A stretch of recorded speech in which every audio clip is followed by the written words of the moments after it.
Hello बच्चों, एक बार फिर से आपका वेलकम है सॉलिड स्टेट की क्लास में। और आज का टॉपिक रहेगा कंडक्टर्स और मैग्नेटिज्म के ऊपर में, मैग्नेटिक बिहेवियर ऑफ सॉलिड के बारे में आज हम डिस्कशन करेंगे, ठीक है ना। तो उससे पहले एक करेक्शन है, उस करेक्शन पे आप ध्यान देंगे। करेक्शन वीडियो नंबर 12 में, उसमें फ्रैंकेल डिफेक्ट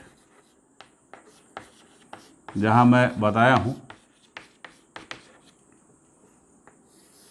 ठीक है, वहाँ पे बाय मिस्टेक हमने डेंसिटी इंक्रीजेस बता दिया है। आप ये पढ़ेंगे डेंसिटी रिमेन्स सेम। क्या पढ़ेंगे? डेंसिटी रिमेन्स सेम, ठीक है, रिमेन्स सेम। बस ये करेक्शन है। अब आगे बढ़ते हैं हम, ठीक है ना। तो अब हमारा है electronic conduction in solids.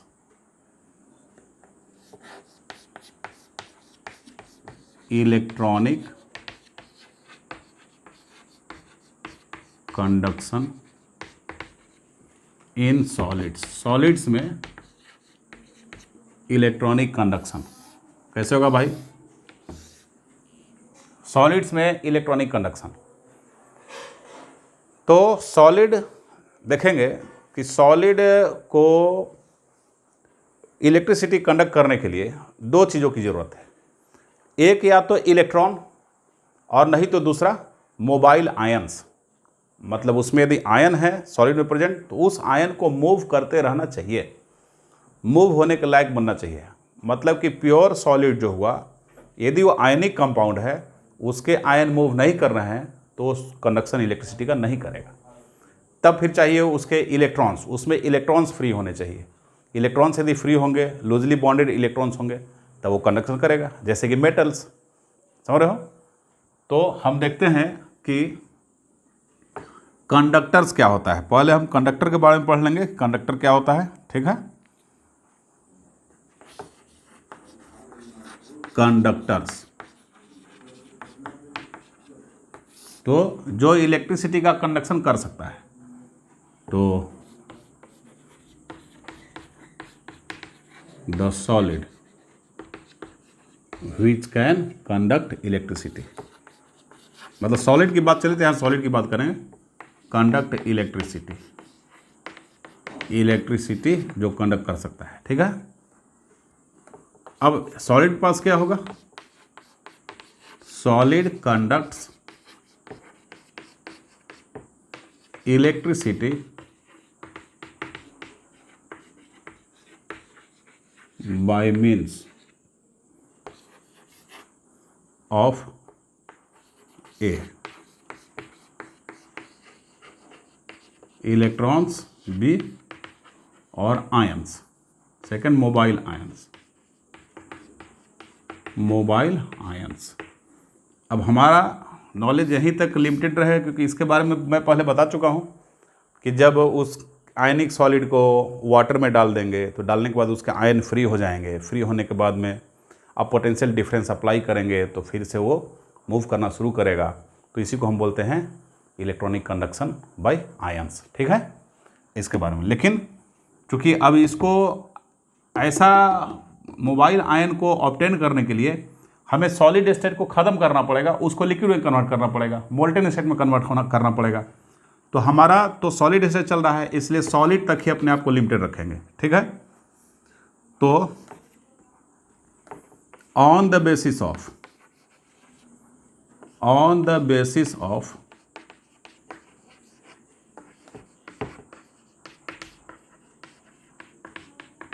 Availability of electrons, ठीक।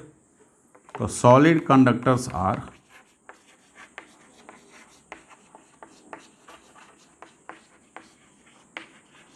Of 3 types. कितने टाइप के होंगे? 3 टाइप्स के होंगे, ठीक है। एक फर्स्ट टाइप है आपका,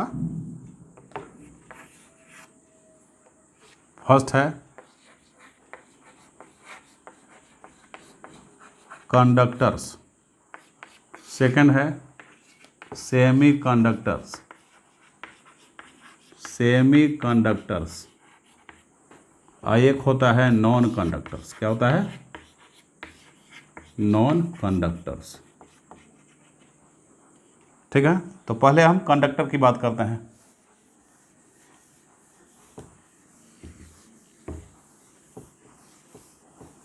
नॉन कंडक्टर्स, देखो ध्यान से, कंडक्टर क्या होगा? अब जो कंडक्ट कर सकता है इलेक्ट्रिसिटी को बहुत ज़्यादा एफिशिएंसी में, ज़्यादा प्रोपोर्शन में, तो उसको बोलते हैं कंडक्टर्स। ये देखो कंडक्टर्स, ये जो कंडक्टर्स है हमारा, समझ रहे हो? कंडक्ट्स इलेक्ट्रिसिटी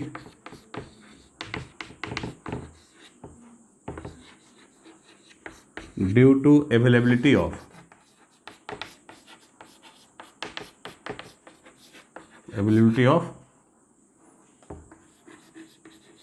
मोर फ्री इलेक्ट्रॉन्स। ज़्यादा फ्री इलेक्ट्रॉन्स यहाँ पे प्रेजेंट है, तो खूब कंडक्ट करता है। एग्जाम्पल के लिए ऑल मेटल्स, जितने भी मेटल्स हैं इसका एग्जाम्पल हो जाएगा। ठीक है, और सेकंड क्या होता है? Semi conductors. सेमी कंडक्टर्स जो होगा, ये क्या होगा? यहाँ पे इलेक्ट्रिसिटी का कंडक्शन के लिए इलेक्ट्रॉन मॉडरेट अमाउंट में प्रेजेंट रहता है। ठीक है, तो क्या हो जाएगा? मॉडरेट कंडक्शन होगा। मॉडरेट कंडक्शन क्यों?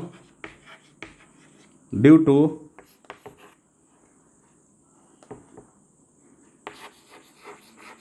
लेस अवेलेबिलिटी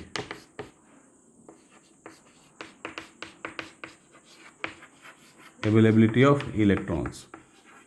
इलेक्ट्रॉन्स के लेस अवेलेबिलिटी होने की वजह से ये मॉडरेट कंडक्शन इसका होगा। ठीक है, और थर्ड है नॉन कंडक्टर्स। यहाँ इलेक्ट्रॉन अवेलेबल है ही नहीं, तो ये कंडक्शन नहीं करेगा। ठीक, there is no conduction of electricity. यहाँ पे क्या होगा? कोई कंडक्शन इलेक्ट्रिसिटी का नहीं होगा। No conduction of electricity, electricity का कोई कंडक्शन यहाँ नहीं हो पाएगा। ठीक है, due to non availability of electron. Electron यहाँ पे अवेलेबल नहीं है, इलेक्ट्रॉन से यहाँ पे अवेलेबल नहीं है, इसलिए ये कंडक्ट नहीं करेगा। अब देखो इन तीनों में आखिर कौन सा ऐसा ऑर्बिटल लेवल पे इवेंट होता होगा, ठीक ना, उसको आपको बताया जाए कि ऑर्बिटल लेवल पे क्या क्या इवेंट इसमें होता है, उसको जरा एक्सप्लेन करके बताया जाए। तो इसके लिए क्या करेंगे, देखो ध्यान से,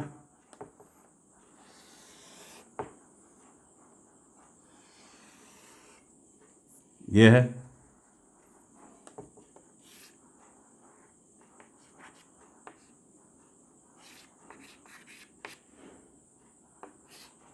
इसको बोलते हैं वैलेंस बैंड। क्या बोलते हैं इसको? वैलेंस बैंड है। वैलेंस बैंड क्या होता है? आप जानते हैं कि एटम्स में कई ऑर्बिट्स एंड ऑर्बिटल्स होते हैं, तो वैलेंस सेल जो होगा, वैलेंस सेल के ऑर्बिटल्स जब सारे फ्यूज होके एक मॉलिक्यूलर ऑर्बिटल बना लेंगे, ठीक है, एक कॉमन ऑर्बिटल बनाएंगे। जब कॉमन ऑर्बिटल बनाएगा तो उसी को बोलते हैं वैलेंस बैंड। उसमें एकदम इलेक्ट्रॉन का क्लाउड काफ़ी ज़्यादा मिलेगा। ठीक है, तो वैलेंस बैंड क्या होता है? ये fused valence orbital, fused valence orbital, आपस में फ्यूज्ड वैलेंस ऑर्बिटल होते हैं। ठीक है, और ये ऊपर वाला जो होता है इसको क्या बोलते हैं? इसको बोलते हैं कंडक्शन बैंड। कंडक्शन बैंड, एक कंडक्शन बैंड है। तो कंडक्शन बैंड क्या होगा? कंडक्शन बैंड कहने का मतलब है कि बहुत एटम में क्या होता है, एम्प्टी ऑर्बिट और ऑर्बिटल्स भी तो होते हैं। जैसे मान लो कि सोडियम का है, तो सोडियम का क्या होता है? 2, 8 और 1, 2, 8 और 1। ठीक है, तो 1 में क्या हुआ? फर्स्ट ऑर्बिट, सेकंड ऑर्बिट दोनों फुलफिल्ड हैं। और थर्ड ऑर्बिट का ओनली एस ऑर्बिटल वो भी हाफ फील्ड है। तो बाकी के ऑर्बिटल्स मतलब थर्ड ऑर्बिट के बाकी के ऑर्बिटल्स तो खाली हैं, ठीक है।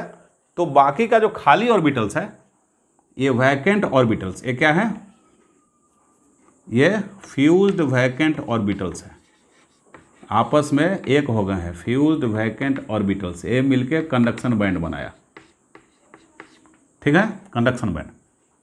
वैलेंस बैंड में इलेक्ट्रॉन होता है, देखो इलेक्ट्रॉन जैसे ही पोटेंशियल डिफरेंस अप्लाई करेंगे तो क्या करेगा, एक ये देखो ये एक माइक्रो गैप होता है, इसको बोलते हैं फॉरबिडन गैप, फॉरबिडन गैप।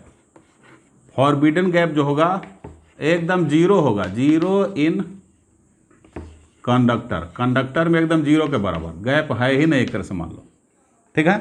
तो जैसे ही पोटेंशियल डिफरेंस अप्लाई किए तुरंत एकदम जंप मार जाएगा कंडक्शन बैंड में और इलेक्ट्रॉनिक कंडक्शन होना शुरू कर देगा, ठीक है। अब देखो सेमीकंडक्टर में क्या होता है, सेमीकंडक्टर में थोड़ा ये हो गया कंडक्शन बैंड और ये वैलेंस बैंड हो गया और मॉडरेट गैप दोनों के बीच में हो गया फॉरबिडन गैप, ठीक, इसको बोलते हैं फॉरबिडन गैप, फॉरबिडन गैप। तो फॉरबिडन गैप यहाँ पे मॉडरेट है, मतलब कि बहुत ज़्यादा नहीं है, मॉडरेट। तो यहाँ पे क्या है, ये किस में होता है, ये कंडक्टर का है, ये जो है कंडक्टर का, ये कंडक्टर का बिहेवियर है ये वाला, और ये जो है ये सेमी कंडक्टर का है, किसका है, सेमी कंडक्टर का। कैसे, क्योंकि अब जो इलेक्ट्रॉन है ये इलेक्ट्रॉन फ्रीक्वेंटली जंप नहीं मार सकता है, समझ रहे हो, कुछ ही इलेक्ट्रॉन जंप मारेंगे और कुछ इलेक्ट्रॉन मतलब कि जंप मारेंगे जो कि लेस होंगे, तो लेस कंडक्शन होगा, समझ रहे हो, क्योंकि यहाँ पे गैप एनर्जी गैप हो गया, फॉरबिडन गैप जिसको बोलते हैं। और सेमीकंडक्टर डिवाइस टेम्परेचर इंक्रीज करने से क्या होता है, इसकी कंडक्टिविटी बढ़ती है। तो भी लिख लो कि conductivity of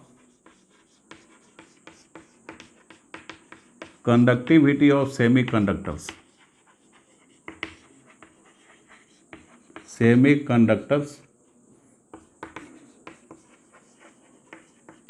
increases by increase in temperature,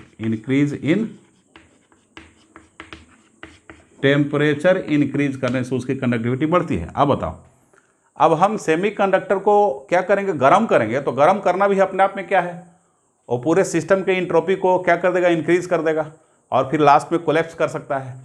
तो सेमीकंडक्टर के कंडक्टिविटी को बढ़ाने के लिए क्या करते हैं, कुछ उसमें इम्प्यूरिटी को डालते हैं, इम्प्यूरिटी, ठीक है, इम्प्यूरिटी को डालेंगे जिसकी वजह से वो इम्प्यूरिटी क्या करेगा, उसका कंडक्शन एकाएक मतलब अमेजिंगली सरप्राइजिंगली बढ़ा देता है, काफ़ी हाई ऑर्डर में, समझ रहे हो। ऐसा भी हाई ऑर्डर में नहीं कि मतलब कि कंडक्टर का बराबरी करना शुरू कर दे, लेकिन जो अपना कंडक्शन उसका होता है, जो मॉडरेट मतलब कि लो लेवल का ही कंडक्शन एक तरह से रहता है इसका सेमीकंडक्टर का, उस मॉडरेट से काफ़ी कई टाइम्स कई फोल्ड वो बढ़ा देता है, समझ रहे हो, इसलिए आपको यहाँ पे लिखा गया। अब देखो नॉन कंडक्टर में क्या होता है, नॉन कंडक्टर में ये फॉरबिडन गैप काफ़ी हो जाएगा, ये वैलेंस बैंड है, ये देखो ये वैलेंस बैंड हो गया नॉन कंडक्टर का, एक बहुत बड़ा गैप हो गया फॉरबिडन गैप इसमें, ये वैलेंस बैंड हो गया, ये कंडक्शन बैंड हो गया, ये फॉरबिडन गैप बहुत ज़्यादा बड़ा हो गया। तो अब यहाँ से इलेक्ट्रॉन यहाँ इसमें आ ही नहीं पाता है, कंडक्शन बैंड में जा ही नहीं पाएगा, ठीक है, इसलिए वो नॉन कंडक्टर इलेक्ट्रिसिटी का कंडक्शन नहीं कर पाता है। तो ये नॉन कंडक्टर का है, किसका है, नॉन कंडक्टर का ये हो गया, ठीक है, नॉन कंडक्टर का। अब आगे चलते हैं, तो नॉन कंडक्टर में इस तरह से देख लेते हैं। अब नेक्स्ट हमारा है, इसमें देखेंगे क्या कि सेमी कंडक्टर जो हुआ उसमें हम कुछ मिक्स यदि करते हैं तो उसकी कंडक्टिविटी इंक्रीज करती है। उस मिक्सिंग को डोपिंग बोलते हैं, क्या बोलते हैं,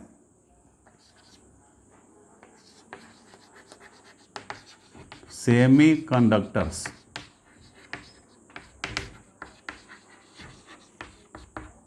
increase their conductivities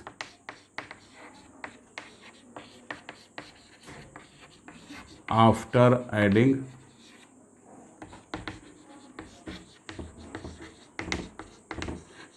impurities in them, ठीक। The process is known as doping, क्या बोलते हैं उस प्रोसेस को, क्या बोलते हैं, process is known as doping, उस प्रोसेस को हम डोपिंग बोलते हैं। क्या बोलते हैं उसको, उस प्रोसेस को हम डोपिंग भी कहते हैं, ठीक है, डोपिंग। देख लो अब ये, तो इस तरीके से सेमीकंडक्टर दो तरह का हो जाएगा, ठीक, two types of doped semiconductor. Semiconductor जो कि डोप दो टाइप का हो सकता है। फर्स्ट एन टाइप, क्या, एन टाइप सेमीकंडक्टर, एक एन टाइप का सेमीकंडक्टर है, एन टाइप का सेमीकंडक्टर। अब देखते हैं सेमीकंडक्टर कौन से मटेरियल सेमीकंडक्टर जैसा बिहेव करते हैं। तो जनरली ग्रुप 14 के एलिमेंट्स जो हैं वो सेमीकंडक्टर जैसा बिहेव करेंगे, और ज़्यादा करके सिलिकॉन एंड जर्मेनियम, ठीक है। तो ग्रुप 14 देख लो, तो इसमें ग्रुप 14 जैसे सिलिकॉन और जर्मेनियम इज मिक्स्ड विथ, समझ रहे हो, इज मिक्स्ड विथ ग्रुप 15, ठीक है।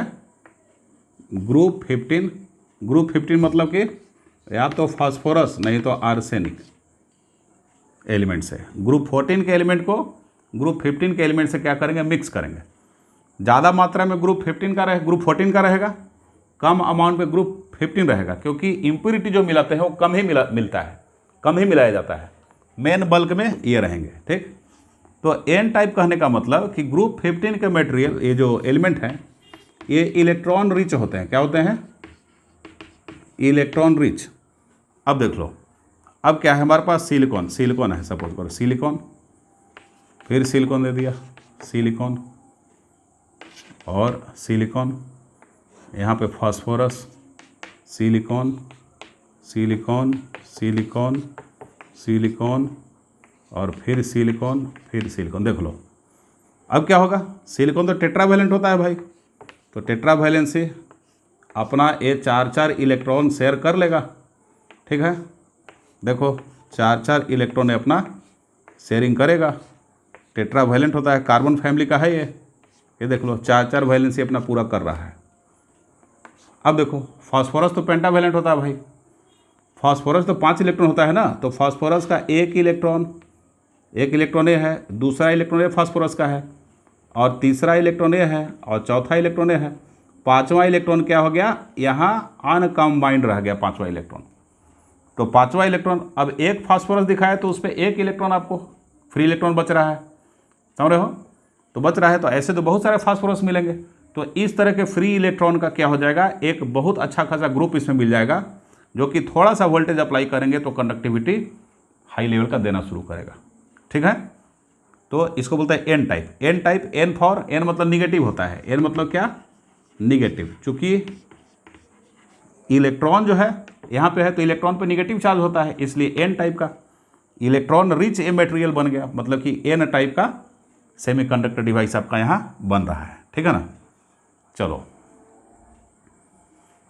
और देख लो सेकंड, पी टाइप का सेमीकंडक्टर डिवाइसेस, मतलब पी टाइप का सेमीकंडक्टर मटेरियल कैसे बनेगा, एन टाइप के बाद में सेकंड है पी टाइप का, पी टाइप सेमीकंडक्टर्स।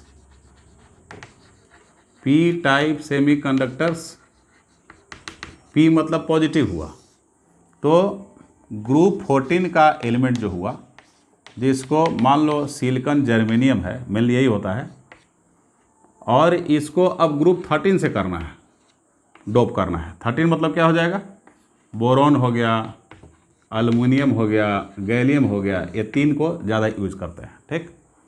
तो क्या होता है, तो देखो क्या होता है, दिखाता हूँ पहले तो आपको समझ में आएगा अच्छे से, ठीक ना। एक्चुअली ग्रुप 13 जो होता है ये इलेक्ट्रॉन डिफिशिएंट होता है। क्या होता है, electron deficient. Electron deficient material का फॉर्मेशन करता है। कैसे? अब ग्रुप 14 देखो, सिलिकॉन, सिलिकॉन सिलिकॉन हमारा क्या है, कंटिन्यूड है, सिलिकॉन सिलिकॉन, ठीक है। अब यहाँ पे एल्युमिनियम रख दो, फिर silicon silicon silicon silicon silicon, ये अपना 4 वैलेंसी पूरा कर रहा है। ऊपर भी होगा,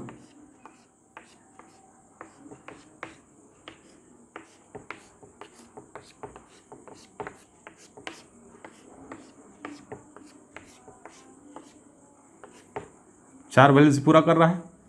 अब देखो यहाँ पे अल्युमिनियम के पास क्या होगा, अब इसमें देखो अल्युमिनियम के पास तो 3 ही इलेक्ट्रॉन रहते हैं, 1 इलेक्ट्रॉन, 2 इलेक्ट्रॉन और एक 3 इलेक्ट्रॉन। तो इस सिलिकॉन का जो चौथा इलेक्ट्रॉन है, ये सिलिकॉन का जो इलेक्ट्रॉन हुआ, अब यहाँ से कोई शेयरिंग करने के लिए है नहीं यहाँ पे इसके पास, तो यहाँ पे होल क्रिएट हो गया ना, एक ये होल क्रिएट हो गया। इसको क्या बोलेंगे? इलेक्ट्रॉन होल बोलते हैं, ठीक है, इसको बोलते हैं इलेक्ट्रॉन होल। तो इसको ये होल क्रिएट हो गया, ठीक, होल बोलेंगे। तो होल क्रिएट हो गया तो it behaves like positive charge. क्या बिहेव करता है? कैसा? पॉजिटिव चार्ज जैसा बिहेव करता है। इसलिए ये जो सेमीकंडक्टर बना वो पी टाइप का बना। क्या बना? P for positive, P type का बना, समझ रहे हो, पी टाइप का बना। तो ऐसे एन टाइप का, पी टाइप का। एक बहुत ही नोटेबल पॉइंट यहाँ पे लिख लीजिए, गैलियम आर्सेनाइड उसका नाम है। क्या नाम है? नोट, गैलियम आर्सेनाइड, GaS, ठीक है। तो गैलियम आर्सेनाइड नाम है। ये गैलियम आर्सेनाइड क्या है? गैलियम आर्सेनाइड, गैलियम आर्सेनाइड ये बहुत strong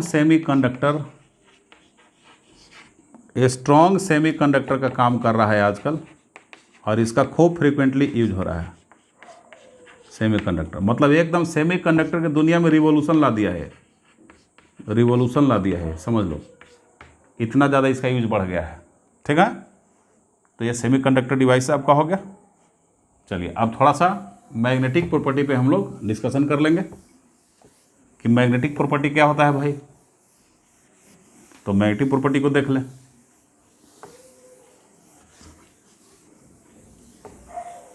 magnetic properties,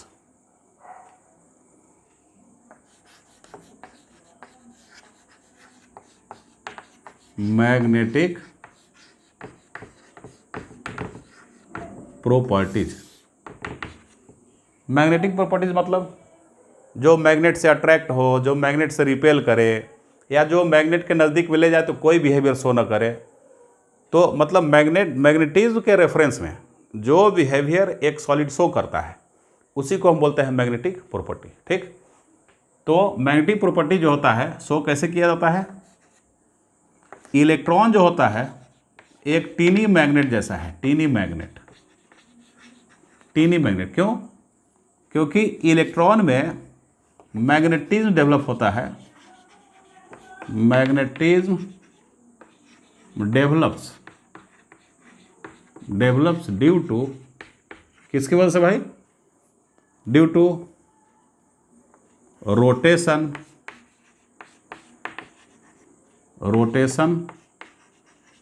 along its own axis, अपने ही एक्सिस पे रोटेट करना, और दूसरा रिवॉल्यूशन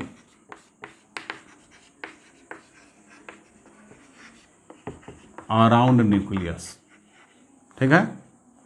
मतलब कि न्यूक्लियस के चारों तरफ इलेक्ट्रॉन क्या कर रहा है? घूम रहा है। देखो ये घूम रहा है, चक्कर काट रहा है इलेक्ट्रॉन, जब चक्कर काट रहा है ये, और अपने ही एक्सिस पे ये इलेक्ट्रॉन है, अपने ही एक्सिस पे क्या कर रहा है? मूव कर रहा है, ये एंटी क्लॉकवाइज डायरेक्शन में और एक क्लॉकवाइज डायरेक्शन में, ठीक है। तो इसकी वजह से मैग्नेटिक नेचर डेवलप होता है, ठीक ना। अब देख लो मैग्नेटिक नेचर डेवलप इसकी वजह से होता है। अब on the basis of magnetic properties, magnetic properties के बेसिस पे खास करके देखो बता रहे हैं, जो अपने एक्सिस पर रोटेशन करता है तो उसकी वजह से मैग्नेटिक मोमेंट डेवलप होता है। Due to axial rotation. Axial rotation की वजह से क्या होता है, मैग्नेटिक मोमेंट डेवलप होता है। क्या होता है, magnetic moment, magnetic moment develop होता है, ठीक है। और मैग्नेटिक मोमेंट क्या होता है, वेक्टर क्वांटिटी होता है, जिसको म्यू भी बोलते हैं। ये वेक्टर क्वांटिटी है, मतलब मैग्नेटिक मोमेंट डेवलप हुआ तो मैग्नेटिक डेवलप हो जाएगा उसमें, ये बात मान लो, ठीक ना। चलिए, अब मैग्नेटिक प्रॉपर्टी के बेसिस पे सॉलिड के जो टाइप्स हैं, कौन कौन टाइप्स हो सकते हैं। First, paramagnetic, paramagnetic, paramagnetic solids या सब्सटेंस, ठीक है। ये क्या होगा, वीकली अट्रैक्ट होगा। ये क्या होंगे, मतलब मैग्नेटिक फील्ड के नज़दीक में ले जाओगे तो वो मैग्नेटिक फील्ड इसको वीकली अट्रैक्ट करेगा, ठीक है। एकदम बहुत ज़्यादा तेज़ी से नहीं कि आया बस हाँ भाई तुम कहाँ थे गले मिल लिया, ऐसा नहीं, ठीक है। वीकली अट्रैक्शन, धीरे धीरे अट्रैक्ट करेगा, ठीक ना। जैसे एक मैग्नेट को लोहे के सामने ले जाते हो और लोहे को स्ट्रांगली अट्रैक्ट कर लेता है, तो ये क्या करेगा, उतना स्ट्रांगली नहीं, एकदम वीकली अट्रैक्ट करेगा, धीरे धीरे अट्रैक्ट करता है। तो क्या बोलेंगे, वीकली अट्रैक्टेड, वीकली अट्रैक्टेड इन मैग्नेटिक फील्ड। मैग्नेटिक फील्ड में वीकली क्या होगा, अट्रैक्ट होगा। आइए, रीजन इसका है पैरामैग्नेटिक बिहेवियर क्यों होता है। It is cause due to presence of unpaired electron. किसकी प्रेजेंस की वजह से, presence of unpaired electron, unpaired electron की प्रेजेंस होने की वजह से। एग्जाम्पल के लिए ऑक्सीजन Cu+2, Fe+3 और Cr+3, इन सब में अनपेयर्ड इलेक्ट्रॉन होते हैं, ठीक है। तो ये पैरामैग्नेटिक है। सेकंड क्या है, डायामैग्नेटिक, डायामैग्नेटिक। डायामैग्नेटिक क्या होता है भाई, डायामैग्नेटिक जो होता है ये वीकली रिपेल्ड होता है मैग्नेटिक फील्ड में। क्या होता है, मतलब मैग्नेट इनके सामने ले जाओगे तो वीकली रिपेल करेगा, स्ट्रांगली रिपेल नहीं करेगा, वीकली, ठीक है। तो weakly repelled, weakly repelled in magnetic field, ठीक। और ये किस में होंगे, it is called due to presence of paired electron. Paired electron present होने की वजह से क्या हो जाएगा, ये डायामैग्नेटिक नेचर उसका बनेगा, ठीक। एग्जाम्पल के लिए इसमें क्या क्या आता है, इसमें आ जाएगा FeCO(Ni), आयरन, सॉरी आयरन नहीं, डायामैग्नेटिज्म आ जाता है आपको, ये बेंजीन आ जाएगा, C6H6 आ जाएगा, समझ रहे हो। इस तरीके से जो भी पेयर्ड वाला इलेक्ट्रॉन होगा इसमें आएगा, ये हो जाएगा। और थर्ड देख लो, फेरो मैग्नेटिक। ये देखो, फेरो मैग्नेटिक सॉलिड क्या होता है, ये स्ट्रांगली अट्रैक्ट होगा, स्ट्रांगली अट्रैक्टेड इन मैग्नेटिक फील्ड, ठीक। और वो जो सब्सटेंस होगा मैग्नेट के नज़दीक में ले जाने के बाद वो परमानेंट मैग्नेटाइज भी हो जाता है, मतलब खुद मैग्नेट जैसा बिहेव करना शुरू करेगा। यदि दूसरे मेटल के पास में उसको ले जाओगे तो उसको खींचना शुरू करता है, दूसरे लाइक मेटल्स को। जैसे आयरन मैग्नेटाइज हो गया, अब दूसरे आयरन को खींचना शुरू कर देगा वो, ठीक है ना। तो गेट मैग्नेटाइज्ड, ये क्या होगा, ये मैग्नेटाइज्ड भी हो जाएगा, सकता क्या है, हो जाएगा ही 100%। तो ये फेरोमैग्नेटिक हो गया। फेरोमैग्नेटिक बताते हैं क्या होता है भाई। फेरोमैग्नेटिक का एग्जाम्पल क्या है, फेरोमैग्नेटिक का एग्जाम्पल होता है निकेल, आयरन, कोबाल्ट, गैडोलिनियम, समझ रहे हो? इस तरीके से आपका ये फेरोमैग्नेटिक है, ठीक है।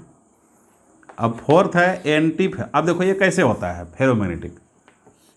इसके ग्रुप ऑफ एटम देख लो, ग्रुप ऑफ एटम्स के इलेक्ट्रॉन ऐसे ओरिएंटेड हैं, इसको डोमेन बोलते हैं। कुछ ग्रुप एटम के इलेक्ट्रॉन्स इस तरीके से हैं, ठीक ना। जब ऐसे हैं मतलब एक ऐसे है, फिर एक अपोजिट डायरेक्शन में है, फिर ऐसे है, ठीक है, और फिर अपोजिट डायरेक्शन में है। और जैसे ही मैग्नेट के टच में मैग्नेटिक फील्ड इसको दिया तो सभी एक ही डायरेक्शन में क्या हो जाएंगे, ये हो जाएंगे। सारे के सारे डोमेन एक ही डायरेक्शन। डोमेन मतलब क्या हुआ, ग्रुप ऑफ एटम जिसका मैग्नेटिक मोमेंट एक तरह का हो। मतलब ये जो एक एरो बताए हैं इसमें लाखों लाख ग्रुप ऑफ एटम उसके हैं, करोड़ों करोड़, जिसका सेम टाइप का मैग्नेटिक मोमेंट हो, मैग्नेटिक मोमेंट वेक्टर। अब ये सब मैग्नेटिक मोमेंट वेक्टर यहाँ पे 1,00,000 एटम है या 1 करोड़ एटम है, उन सब का मैग्नेटिक मोमेंट वेक्टर ऐसे है, एक टाइप का है। अब यहाँ पे कुछ ग्रुप ऑफ एटम होंगे, करोड़ों करोड़ में होंगे, उनका मैग्नेटिक मोमेंट ऐसा है। यहीं पे इन सब के लिए भी वही चीज़। अब जैसे ही मैग्नेटिक फील्ड अप्लाई किया सब एक डायरेक्शन में हो गया, तो एक डायरेक्शन में ओरिएंटेड हो गया। अब फिर से मैग्नेट हटाने के बाद में ये ऐसा होने नहीं जा रहा है, वो मतलब परमानेंट मैग्नेटाइज्ड हो गया वो, समझ रहे हो। अब वो क्या करेगा, परमानेंट मैग्नेटिक मोमेंट डेवलप हो गया तो अब दूसरे को भी क्या करेगा, अट्रैक्ट करेगा, ठीक है ना। तो अब है फोर्थ क्या है, एंटी फेरो मैग्नेटिज्म।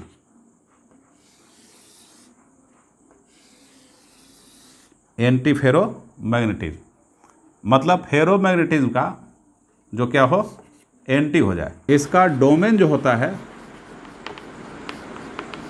डोमेन लाइक फेरो मैग्नेटिक सब्सटेंस। फेरोमैग्नेटिक सॉलिड या सब्सटेंस उसी जैसा क्या होगा, डोमेन होगा, ठीक है। जब ऐसा डोमेन हो जाएगा, लेकिन डोमेन ऐसा तो होगा, देखो डोमेन ऐसा है,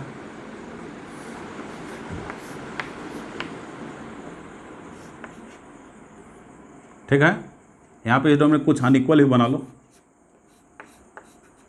कुछ अनइक्वल ही बना लेते हैं तो अच्छे से समझ में आएगा। यहाँ पर बिल्कुल कुछ अनइक्वल बना लो। अब क्या हो जाएगा, जैसे मैग्नेटिक फील्ड अप्लाई किया, अप्लाई करने के साथ सारे डोमेन अपोजिटली अरेंज हो जाएंगे, अरेंज हो जाए। देख लो 2 2 4 2 6 था, सब अपोजिटली। अब कोई रेस्पॉन्स ही नहीं करेगा ये, क्योंकि मैग्नेटिक मोमेंट पूरा कैंसिल आउट हो गया, ठीक है। Magnetic moment cancel out, magnetic moment क्या हो जाएगा, कैंसिल आउट। एक कैंसिल मतलब फेरोमैग्नेटिक का एंटी, मतलब फेरोमैग्नेटिक स्ट्रांगली अट्रैक्टेड था, अब ये अट्रैक्ट ही नहीं होगा, नो रेस्पॉन्स, कोई रेस्पॉन्स ही नहीं होगा मैग्नेटिक फील्ड के अगेंस्ट में, ठीक ना। अब लास्ट है फेरी मैग्नेटिक। इसका एग्जांपल क्या है, MnO, मैंगनीज ऑक्साइड इसका एग्जांपल है। अब लास्ट में है फेरी मैग्नेटिक सब्सटेंस। फेरी मैग्नेटिक क्या होता है भाई, तो फेरी मैग्नेटिक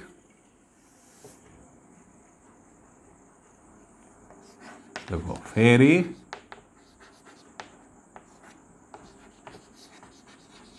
मैग्नेटिक सब्सटेंस, ये क्या होता है फेरी मैग्नेटिक सब्सटेंस। फेरी मैग्नेटिक सब्सटेंस जो होगा ये वीकली अट्रैक्ट होगा, क्या होगा, weekly attracted towards magnetic field. क्यों, कि इसका डोमेन देखो, ये ऐसे इसका डोमेन है,